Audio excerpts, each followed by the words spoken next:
अमावस्या के दिन आपको लगता है कि हमारे पूर्वजों का उद्धार नहीं हुआ, हमारे पूर्वजों का कल्याण नहीं हुआ, कहीं अधोगति में कोई चला गया है, उसका बस एक बार, रोज नहीं जरूरत है, प्रतिदिन जरूरत ही नहीं, महीने में एक बार अगर अमावस्या के दिन भी आपने चंदन के थोड़ा सा चंदन अगर मेरे देवाधिदेव महादेव को 7 स्थान पर समर्पित किया है। अशोक यहाँ पर वर्णन कर रही है, मैना, धन्य और कला की कथा कर रही है। तीनों ने सनकादि ऋषियों से मांगा।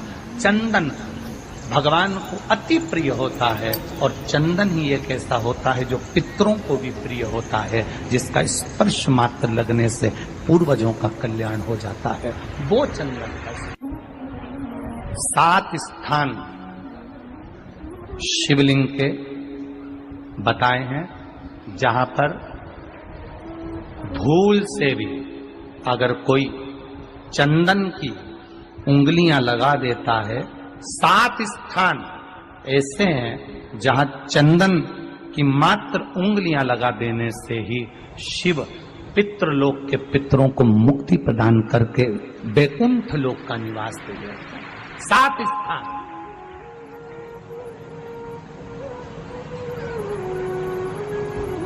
और वो 7 स्थान जो चंदन के बताए गए हैं, पहला भगवान देवाधिदेव महादेव के शिवलिंग पर चंदन का लेपन। समझ लेना जरा बहुत अच्छे से। आपको लगता है स्वप्न में कोई मुर्दे दिख रहे हैं, या कोई जल रहा है, या कोई मर रहा है, या कोई चला गया है, ऐसा भय लगता है। बच्चों को मानी भेजूंगी ऐसा हो जाएगा, पति को मानी भेजूंगी ऐसा हो जाएगा, कोई हमारे कोई गलत तो नहीं कर रहा है, आपको लगता है। 7 स्थान चंदन के बताएं महाराज। पहला शिवलिंग, दूसरा जहां गणेश जी का स्थान है, मालूम है ना सबको, जम के बोलो जरा, मालूम है ना सबको, जहां गणेश जी का स्थान है वहां अलग से गणेश जी बैठे, वहां नहीं।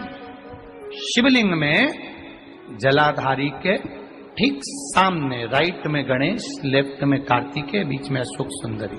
तो पहला चंदन बाबा के शिवलिंग पर, दूसरा गणेश जी पर चंदन की उंगली, तीसरा षडानंद कार्तिकेय पर चंदन की उंगली, चौथा अशोक सुंदरी पर चंदन की उंगली, पांचवा जलाधारी पर चंदन की उंगली, छठा जो शिवलिंग का जल बह रहा है इसके ठीक विपरीत की ओर चंदन की उंगली, और 7वां चंदन नंदी के मस्तक के ऊपर जो 2 सींग लगे रहते हैं उस पर चंदन की उंगली।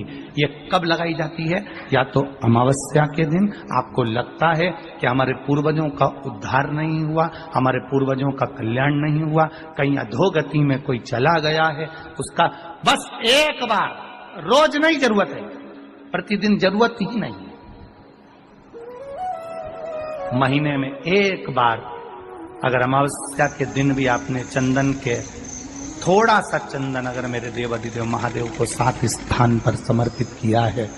अशोक यहाँ पर वर्णन कर रही है, मैना, धन्य और कला की कथा कर रही है। तीनों ने सनकादि ऋषियों से मांगा। चंदन भगवान को अति प्रिय होता है और चंदन ही एक ऐसा होता है जो पितरों को भी प्रिय होता है, जिसका स्पर्श मात्र लगने से पूर्वजों का कल्याण हो जाता है। वो चंदन का। आपके घर में पितृदोष है, आपको ऐसा महसूस होता है, आपको लगता है, तो किसी भी नवरात्रि के पहले जो अमावस्या पड़ती है, मान लो अपन अमावस्या पड़ी, आप अंदाजा लगाइए, तो जिस दिन अमावस्या रहे उस दिन चावल की कटोरी में एक कपूर का टुकड़ा रख दीजिए महाराज, छोटा सा, और कपूर का टुकड़ा रखकर उस कपूर को दरवाजे के बाहर कटोरी में ही, चावल रखी हुई कटोरी में ही उसको पितरों का स्मरण कर कर जला दीजिए। और जलाने के बाद उस चावल को कहीं भी किसी भी वृक्ष की छांव में पक्षियों के लिए डाल दीजिए। शिव महापुराण की कथा कहती है, अगर मान लो पितृ आपको कष्ट दे रहे हैं, पितृ आपको तकलीफ दे रहे हैं, कोई काम नहीं होने दे रहे हैं, या कहीं आपको ऐसा लगता है कि पितरों का दोष है, तो वो पितृ दोष देवी, अब ये जो आप करेंगे ये कब कर रहे हैं? अमावस्या के दिन आप उसको रख रहे हैं। अमावस्या के दिन उसको रखकर रात भर आपने रखा कपूर के साथ में, सुबह एकम पड़ गई, नवरात्रि लग गई, उसी दिन उसको जलाकर आपने पटक दिया। अर्थात उससे देवी और पितृ इन दोनों का आशीर्वाद जो प्राप्त होता है, तो घर में से पितृदोष समाप्त होकर लक्ष्मी की वृद्धि प्रारंभ हो जाती है, कार्य में सिद्धता आ जाती है। मान लो अगर पितृदोष है तो करो, नहीं है बड़े अलमस्ती से रहो, तो ये पितृदोष का स्मरण। तो यहाँ शास्त्र कह रहा है कि पितरों का जो लोक होता है, पितर जो लोक होता है, उस पितृलोक में 64 योगिनियां प्रवेश नहीं करती। शिव महापुराण कर रही है, शंकर की कथा कर रही है। एक छोटा सा उपाय अवश्य करिएगा। मान लो आपको लग रहा है कि आपके घर में पितृदोष है, आपको ऐसा महसूस होता है, अमावस्या पड़ती है, चावल की कटोरी में एक कपूर का टुकड़ा रख दीजिए, मान छोटा सा, और कपूर का टुकड़ा रखकर उस कपूर को दरवाजे के बाहर कटोरी में ही, चावल रखी हुई कटोरी में ही उसको पितरों का स्मरण कर कर जला दीजिए।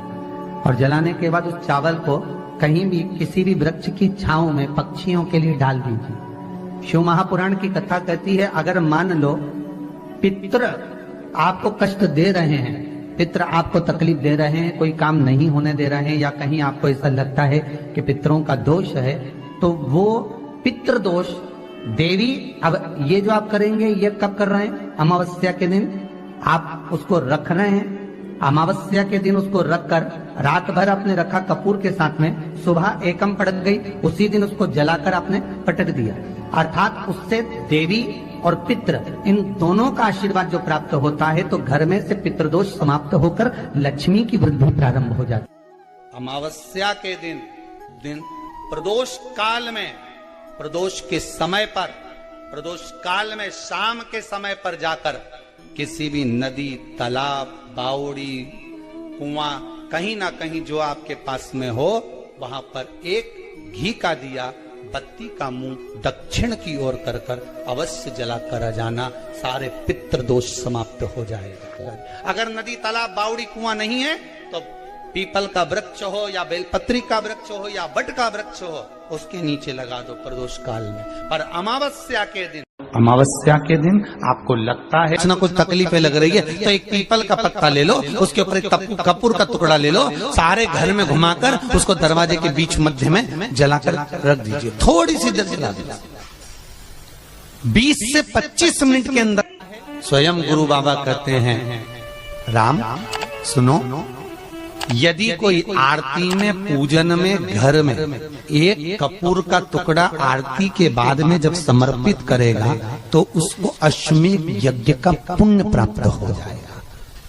अश्वमेध यज्ञ के पुण्य को पाने के लिए कपूर का टुकड़ा आज भी आरती में जलाया जाएगा, आज भी एक कपूर का टुकड़ा सुखा का। इसीलिए हमारे यहाँ शास्त्र कहता है, महाराज जब आपको घर में अगर ऐसा लगने लगे कि 15 दिन से बहुत बेचैनी है, बहुत दुख तकलीफ लग रही है, कोई ना कोई बीमार पड़ रहा है, कुछ ना कुछ तकलीफें लग रही है, तो एक पीपल का पत्ता ले लो, उसके ऊपर एक कपूर का टुकड़ा ले लो, सारे घर में घुमाकर उसको दरवाजे के बीच मध्य में जलाकर रख दीजिए, थोड़ी सी देर जला दीजिए। 20 से 25 मिनट के अंदर मकान में एनर्जी वापस आ जाएगी, उस भवन में एनर्जी वापस प्राप्त हो जाएगी।